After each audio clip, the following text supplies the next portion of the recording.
Good evening, everyone, and welcome back to the after show for episode 7 of chapter 2 of Echoes of the Undying. This one was called The Iron Path for reasons that I hope are extremely obvious. We're going to go around, do some stars and wishes, talk about all the lore that dropped here. God damn. Every once in a while I get one of these right. So, we're just going to start off with the star of the show. Uh, Ray, what have you got? Wow. That you big, big star goes right here on your forehead.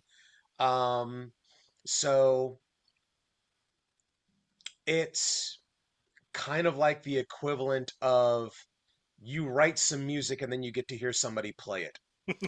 Whenever I spend like 3 or so hours hyper fixating on this gnomish lore that I'd never thought about before, but I'm just like drooling out of my mouth, just like writing this up, and then to hear that being integrated back into the story is that's pretty damn cool.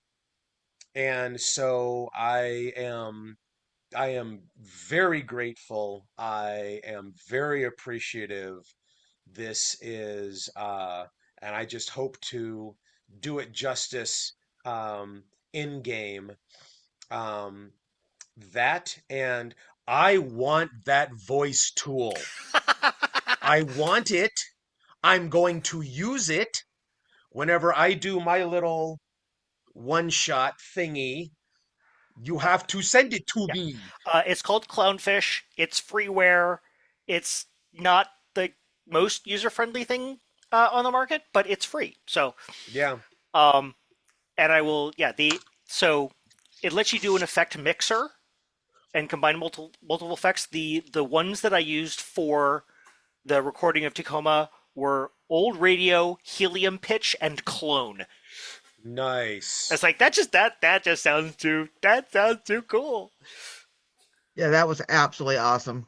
That, yes. Yes, that was lovely. Okay. Um, and um, another star for Patrick just playing it up.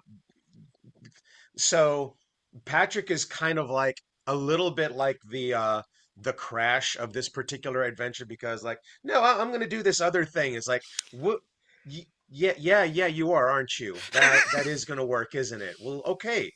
Alrighty then. It's always fun to see. It's like I got a plan. Oh shit. Uh, and nah, nah, nah, nah, nah. Yeah, wishes is only for maybe a decent initiative roll.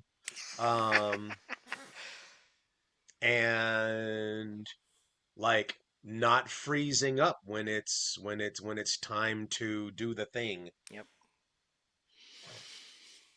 Right. Next, well, we'll go next door to Patrick. All right.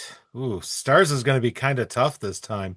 Is the I could of course bring up how the dice absolutely adored Heward today.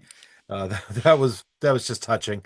Um, like, oh, that's what it looks like when the dice don't totally betray you during combat. That's awesome. Mm-hmm. But I also very much appreciated all of the lore and things generated between you and Ray. So that also was great. That's some of my favorite stuff in game. Um, and I also another one for Trevor for the coming up with something other than combat to solve a combat situation. Because sometimes, yes, we like to beat the snot out of things. Sometimes it's fun just to figure out what else is going on so we can work around it. Because you don't have to fight through everything in life. Yep. For wishes, ooh. I wish we had more opportunities to use the voice modulator because that is absolutely delightful.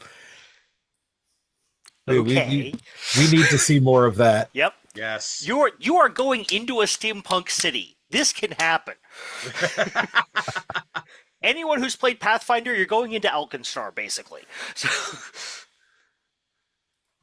all right. Yeah, we can do that. ECAT. Stars to both Ray and Trevor for the lore coming in and everything. It's really nice to now start seeing other characters getting their spotlight. Wishes. I'm going to request you remove one of the 3 modulators on the voice. Okay. I really could not understand a single word you said. Okay. I will subtitles if those get or used subtitles. a lot. I watch TV with subtitles. Let's put it that way. Okay? Okay. I will put the text of it in. First of all, for any viewers out there, I'll put the text in the description of the after show. I will also put it into our chat. Thank you. Those But with yeah, audio otherwise, processing yeah. issues. I have audio processing disorder and bad hearing. That's fair. So- That's fair. But otherwise, that's what I got. Okay. Julie. Okay, yeah, you definitely get a big star both for all of the gnomish lore, the description of the mountain, and the fact that you did not hint that you had picked up that voice modulator thing and just sprang it on us. Well done. Thank you. That was awesome. But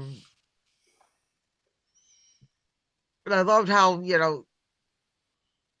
we didn't necessarily fall back on just straight attack. Everybody was trying to work within their character and stuff as we were trying to literally navigate a fucking frozen mountain. That was very cool. And I'm looking forward to seeing how all of this plays out, and if we can get Tick out sane-ish.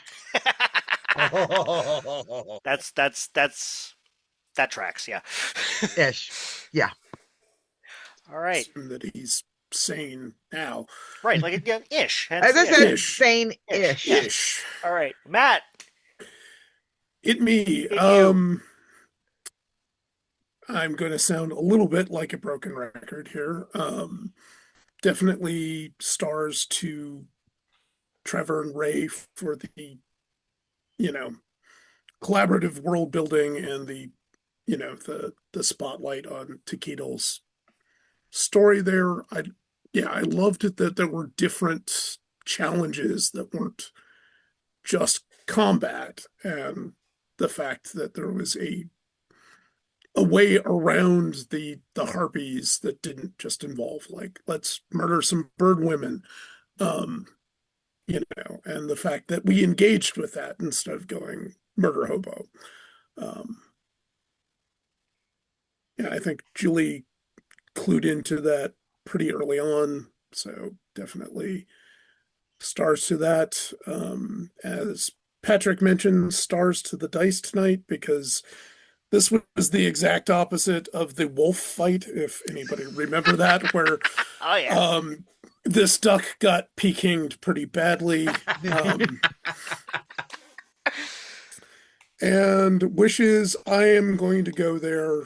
I wish that 2 weeks is long enough for Patrick's beard to grow back.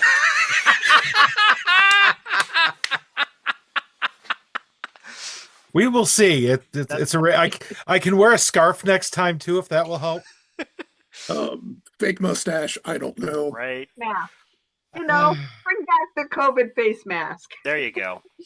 God knows we have plenty of them. For anybody who happens to be watching this, I have not shaved that off in at least like 15, maybe 20 years. No, So no, it's been more like a decade. Yeah, at the most. You did a feast that you shaved when you cooked. yeah, it's like I like to do it once a decade so I can see what my face looks like. Yep. And then I remember why I was growing the beard in the first place, and then grow it back. Yep. And yet, I tell you, you don't need to shave. We know what you look like underneath. So you know what I look like underneath. I need to know what I look like underneath. The rest of you just have to pay the penalty for that. Right. Yeah. I don't think I actually I must have missed that event because I don't have any recollection of you unshaven. I mean, you shaven, unless like I totally Zaphod Beeblebrox that memory out of my brain. Just No one like, would blame you for nope, that. scene deleted. All right. For me, I mean, the start array is the easy one, as we've all done. I'm gonna give it to honestly to ECAP. Um, and again, this is for in the Harpy fight where you as the other warrior, it would have been in line with with your character's mechanics to say, okay, I brace and I get ready to beat the snot out of him. But as Zahar, I thought you did a really good job of kind of inverting that and saying, okay, you know, how else can we get out of this aside from I charge up my sword and I wait. Um, and I thought that was really cool. I mean, the harpies were all statted up, so that if they had gotten to you, yeah, you could have had a battle. Um, they were level 3 with no armor though, so I don't think it would have been much of a contest. Um, but uh, yeah, no, I was really happy to see that that you kind of honed in on that, um, and then just how the rest of the party just kind of coalesced around that, and again, it was one of those things where it felt like everyone was doing their part. Um, I channeled my inner cleric for a yeah, change. basically.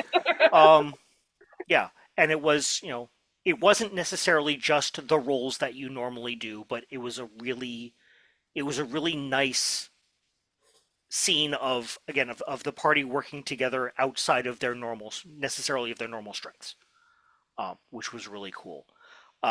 Wishes, um, my wish is that honestly, that the lore drop for the next 3 episodes feels as good as this, uh, as well as tying in some more from some other people's stories. And I've got threads that I'm pulling together. Uh, I need to I need to put it through the machine and get it to all sound good. Um, but yeah, I was really pleased with how this episode came out. Um, so I'm curious, Ray. Just one little bit of I guess theory crafting, and then we'll call it a night. Um, I know you and I talked, and you said that you didn't really know very much about your cousins. Um, so what between the fifth of five frequencies and uh, the recording from Tacoma, who I'm desperately trying not to call Tacoma because Tacoma Park was an area in Maryland near where I grew up. Um, I'm curious to know what pieces Takeedle is putting together in his head of this particular puzzle. So this particular episode, multiple parts of his brain were overloaded. So it is going to take, like, for the character, Yeah.